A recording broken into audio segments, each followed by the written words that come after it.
Medina में पानी का एक कुआं था। मालिक यहूदी था, उसकी पानी पर इजारादारी थी। मुसलमानों से मुंह मांगी कीमत वसूल करता था।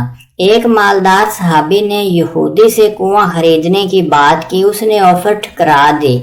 सहाबी ने कारोबारी शराकत की बात की कि आधा कुआं मुझे बेच दो, एक दिन कुआं मेरा, एक दिन तुम्हारा। यहूदी ने सोचा ये कामयाब बिजनेसमैन है, उससे शराकत के बहुत फायदे होंगे। उसने सौदा कर लिया। सहाबी ने अपने दिन की बारी पर पानी फ्री कर दिया। लोगों ने 2 दिन का पानी भरना शुरू कर दिया।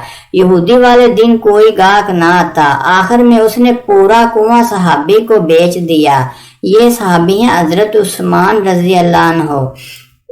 इन 10 सहाबियों में शामिल है जिनको आप सल्लल्लाहु अलैहि वसल्लम ने दुनिया में जन्नत की बशारत दी थी।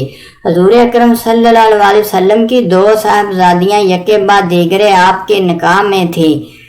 हजरत उस्मान रजी अल्लाह अन्हु तीसरे खलीफा हैं।